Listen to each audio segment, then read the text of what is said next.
Hello everyone. In this video I wanted to show you something different.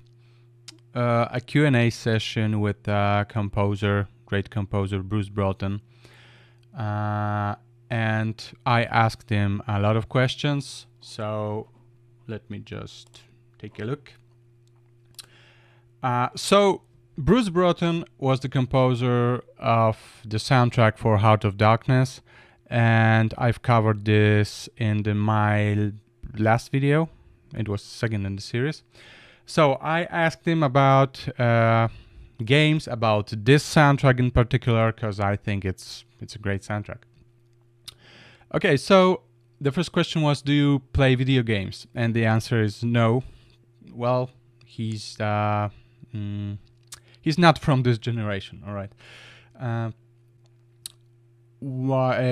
The second one, what is for you the best thing for being a composer?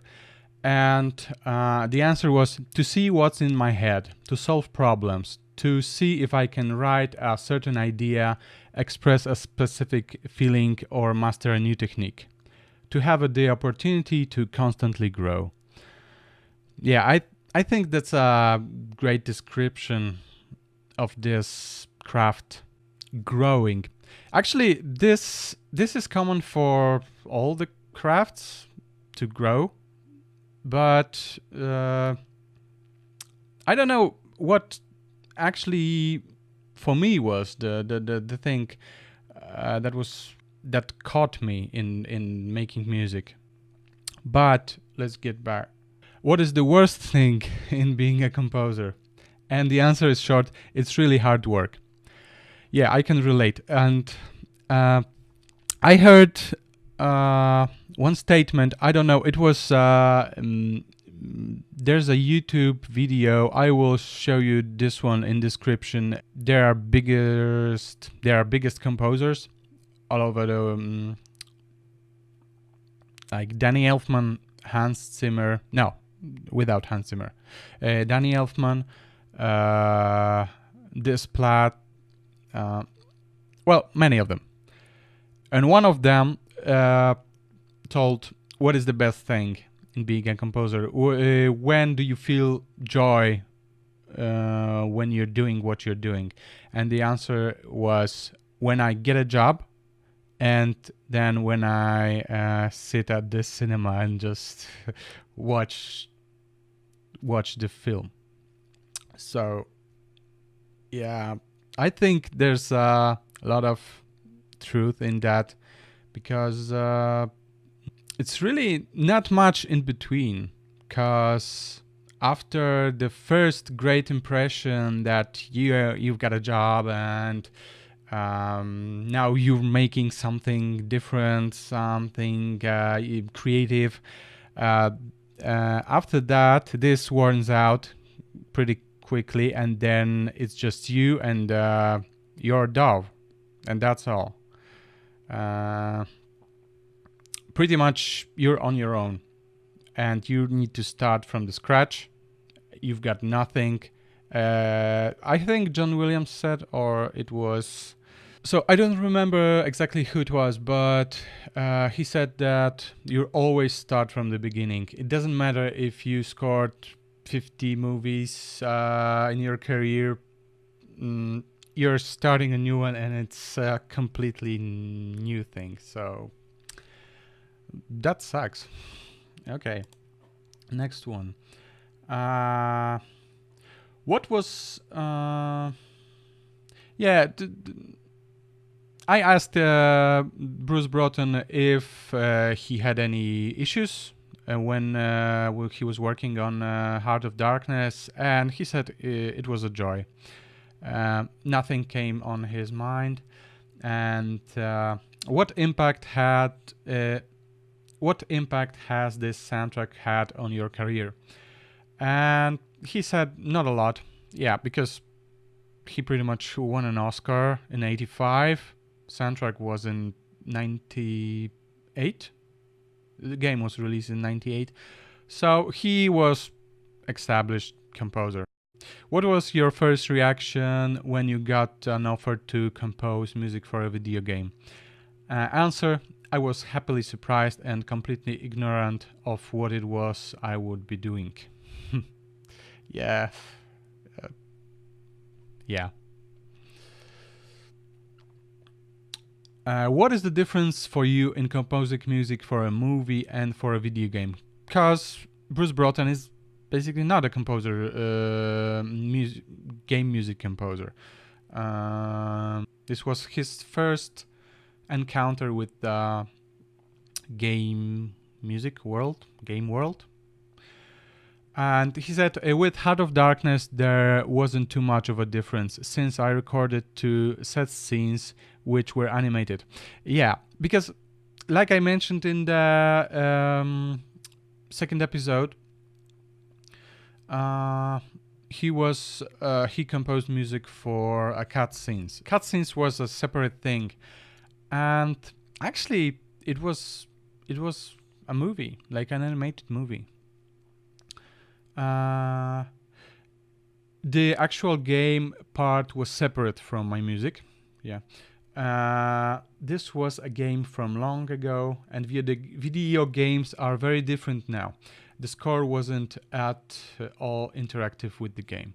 Yeah, because music was in the cutscenes. How long did the process take? I worked on the game for a few months. It was being produced in Paris, so sometimes I went to France and sometimes the producers came to LA. We recorded the score in London. So, a lot of traveling. That's cool. And finally, the question from the title. What would be your advice for music composers, aspiring game music composers? But I asked the question about the game composer specifically, but the answer is general. So, my advice to any composer doing any sort of composing is pretty much the same. Study hard and constantly learn as much as you can. Because study hard and constantly learn as much as you can. Become really good at what you do, and then, like a beginner, yeah, this is common with the statement of this other composer. I will find his name. Like a beginner, be prepared to start all over again, and as you learn something new. Don't be envious. Yeah, this is important part. Don't be envious of others. If you're in it for the fame or money, your music will suffer. This is actually great. I'm pretty sure, well, from my experience, I can tell you only my experience. This was not my prime motive to be in, to make music. And the reality is pretty harsh. So there are some people very successful, and there's a lot of money in this business on a high levels. But to get there, not everyone will get there, and to get there, it's very hard work and luck and talent, everything. So if you're in it for the fame or the money, your music will suffer, because then I think he meant, this is my interpretation, that when he's saying that your music will suffer is because you can think that you need to follow the trends. So now, like let's say, for example, you won't make music like Hans Zimmer, then then it won't get through. For example, because he's popular right now. But the trends are passing, and then after a few years, what counts is your musical language. I think what matters is your way of doing it. And the perfect example would be if someone would hear your music and then and they'd say, it's this guy's music. So that's a perfect example. Like with John Williams, like there are few people, I guess, in the world who can make music like John Williams, except John Williams, and you can be fooled. There's a great channel, Mike Verta. You can check it out. It's definitely worth it. He makes reviews, not very often, but he makes reviews of the tracks, live reviews, and one video is 6 hours long and the other is 12 hours. So this is really, that's insane. That's insane. So here's this guy. Also, Bruce Broughton. He has his style, his language, but he also can do the complex music like John Williams does. But basically, when you hear John Williams, you know it's John Williams. You might not know his name, but you know, oh, that's this guy, and that's the language, musical language. If you write something that becomes continuing, composing is hard work. He said it again. If you write something that becomes really well known, that's nice, but it's simply one piece you wrote. You have many more to write, and most of them will not become well known. Well, this is harsh truth. It came to my mind Samuel Barber, Adagio for Strings. This piece is very well known. As I remember, as a child, I've heard this piece on the Platoon soundtrack, and it was just amazing. It still is, and I'm pretty sure that most of the people doesn't know his other pieces, but hey, this one is timeless. Getting back to this question, composing is a process, not a goal.